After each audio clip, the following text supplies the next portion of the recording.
petit témoignage et ma prière est que vous soyez édifiés et que le Seigneur vous visite. Il y a quelque temps de cela, je souffrais beaucoup de l'hypertension artérielle très aiguë. Je faisais des pics de tension qui faisaient peur. Au fait, il faut dire que ça, c'est un bagage génétique que j'ai hérité de mes parents, parce que je suis orphelin de père et de mère, et les deux sont décédés après des crises aiguës d'hypertension et des problèmes cardiaques. Eh bien, je me suis retrouvé face à cette réalité. Je commençais à avoir des malaises, une fois, deux fois, et troisième fois, j'étais au volant. J'ai fait un gros malaise cardiaque. On m'a amené dans un centre hospitalier de la place. Je préfère taire les noms. Vous comprenez pourquoi. Et on m'a admis, et après tous les examens, ECG, radio du thorax, scanner, échographie, je sais pas moi, du cœur, tout ce que vous savez, les médecins, ils ont des termes qu'on ne comprend pas. Bah, d'ailleurs, on n'a même pas besoin de comprendre. Et le diagnostic est tombé et c'était grave. Le médecin m'a dit, nous devons intervenir, vous opérer du cœur, parce que sinon, dans les 2 mois qui suivent, vous allez y rester. Il y a un problème au niveau de votre cœur. On doit opérer, intervenir en urgence. Eh bien, vous savez, quand on vous annonce une telle nouvelle, vous avez la sueur froide au dos, hein, vous paniquez. On vous annonce qu'il vous reste 2 mois à vivre. Alors, j'ai pris un temps, je dis, ok, docteur, donnez-moi le temps. Surtout que mon épouse n'était pas là, elle était au travail. Je dis, donnez-moi le temps de parler avec mon épouse quand elle va arriver et qu'on prenne une décision ensemble. Je dois avouer que c'est pas une décision facile. Je suis resté, j'ai cogité. À un moment donné, je paniquais, je pensais. Et puis, j'ai partagé, on a discuté, madame est arrivée, mon épouse Victoire, on a partagé, je lui ai dit voilà ce que le médecin a dit. Et elle-même est allée voir le médecin a confirmé le diagnostic. Et donc, il nous fallait prendre une décision. Alors, je dis, bah, écoute, la nuit porte conseil, on va voir, la nuit, on va prier, et puis demain, on va décider. Mais la nuit, il s'est passé un fait insolite. Alors que j'étais en train de dormir, je ne sais pas, est-ce que je dormais, est-ce que j'étais éveillé? Mais bref, j'étais là, allongé sur mon lit de malade. Je vois la porte de la chambre s'ouvrir légèrement. Et un visage que je ne voyais pas très bien a commencé à guetter. Et puis je me suis dit, bon écoute, je ne panique pas, je fais semblant de dormir, et je vois la porte s'ouvrir. C'est une aide-soignante, une infirmière qui rentre. Elle rentre vraiment sur la pointe des pieds, elle guette si je dormais, et puis elle sort de la poche de sa blouse un flacon avec une seringue et commence à préparer une injection. Et je prends mon courage, je me réveille, je dis bonjour madame, bonjour, ça va, ça va. Je dis est-ce qu'il y a un problème, il y a un souci. Et puis elle sursaute. Elle me dit non, non, non, non, non, ça va, ça va. J'ai dit, vous avez quoi là? Il y a un problème? Il dit non, je regardais juste si vous allez très bien, je pensais que vous ne dormiez pas, je voulais peut-être ajouter quelque chose pour vous soulager la douleur, etc. J'ai dit non, quand vous êtes entré, vous avez regardé, vous avez cru que je dormais, donc ça peut pas être ça la raison. Il dit non, non, non, non, non, monsieur, excusez-moi, je suis pas là pour discuter avec vous, je fais mon travail et vous n'allez pas me montrer mon travail. Elle est ressortie. J'ai commencé à me poser des questions et du coup, mes pensées ont commencé à aller dans toutes les directions. Dieu merci, vous savez, bon, on est des enfants de Dieu. Je me suis mis immédiatement à prier.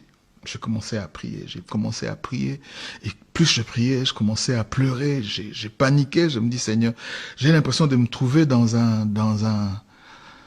endroit où on dirait que, bon, si je reste ici, ma mort est programmée. Et je commençais à prier, je commençais à prier en langue. Et l'Esprit du Seigneur, le Saint-Esprit a commencé à me parler. La première des choses qui m'a rappelé était que Ce corps n'a pas été créé pour la maladie. C'est le temple de Dieu. De deux, il est écrit, par ses meurtrissures à la croix, vous avez été guéris. Et troisièmement, de me dire, le diable est un menteur. Effectivement, c'était comme si on dirait que j'étais dans le sommeil. Je me suis réveillé, je me suis dit, oui, en fait, le diable est un menteur. Lorsqu'il vient avec son rapport, il vous propose quelque chose. Si vous l'acceptez, et la chose s'installe. Vous voyez? Mais si vous rejetez sa proposition, bien sûr, conformément à la parole de Dieu, eh bien c'est là qu'il y a le salut, il y a la guérison. Et j'ai commencé à prier, j'ai dit Seigneur, mon corps est ton temple, etc. J'ai prié. Et puis le matin, mon épouse est arrivée avant d'aller au travail, je lui ai dit chérie, il faut que je sorte de cet hôpital. Elle m'a dit pourquoi, qu'est-ce qui s'est passé? J'ai dit non, il faut que je sorte. Je lui explique ce qui s'était passé. J'ai dit j'ai une forte conviction que si je reste ici, je vais mourir.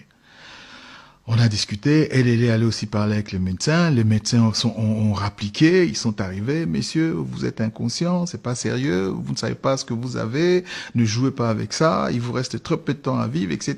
Bah, il y a eu des échanges.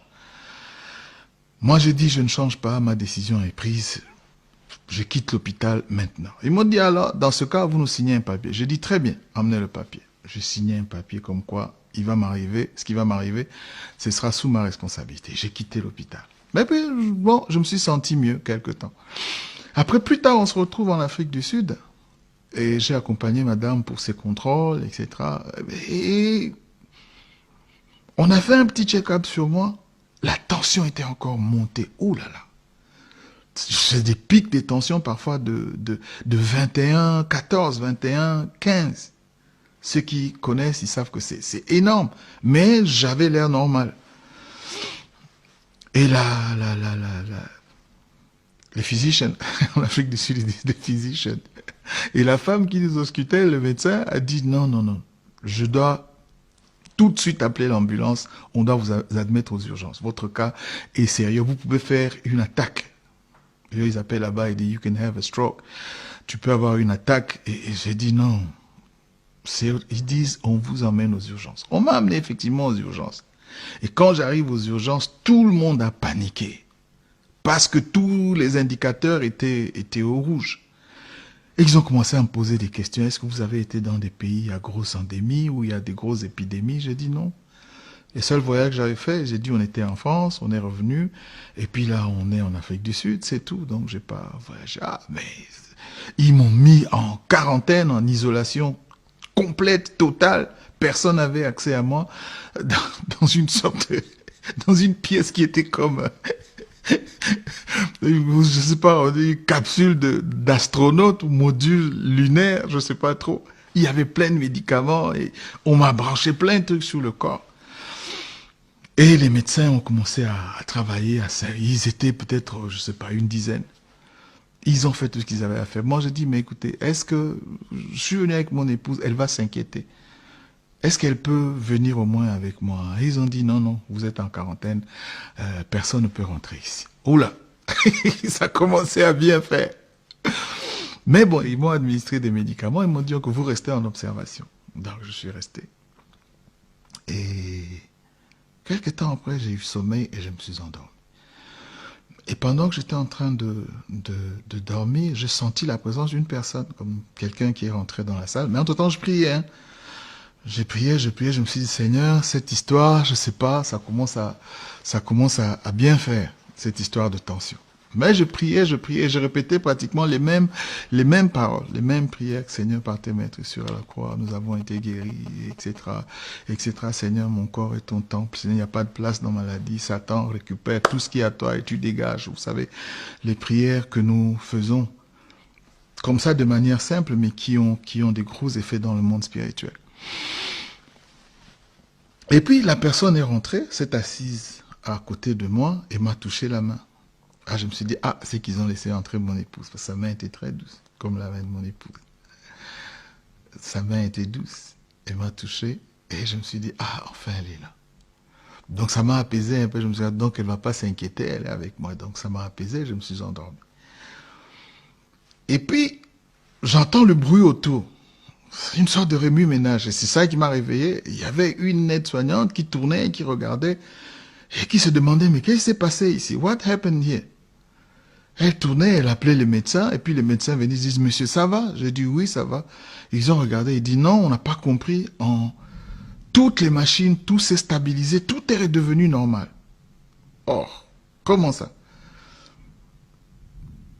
J'ai dit, oui, tout est redevenu, votre tension est normale, etc. En si peu de temps, c'est impossible. Quelque chose s'est passé. Moi, j'ai dit, ah, c'est que... Et je dis au médecin, en tout cas, mais merci parce que d'avoir laissé ma femme entrer, parce que je crois que la présence de ma femme m'a fait du bien aussi. Et ils disent, non, personne n'est rentré ici. J'ai dit, oui, quelqu'un est rentré, il m'a touché la main. Ils disent, non, personne n'est rentré ici. Mais alors seulement, j'ai compris que c'est le Seigneur lui-même qui est venu et qui m'a guéri. Qu'est-ce que le message peut vous dire? Le diable est un menteur. N'acceptez pas ces mensonges.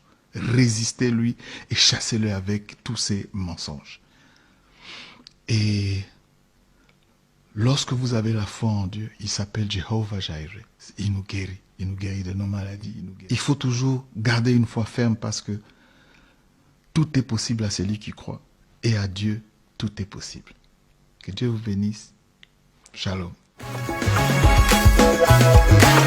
Il a fait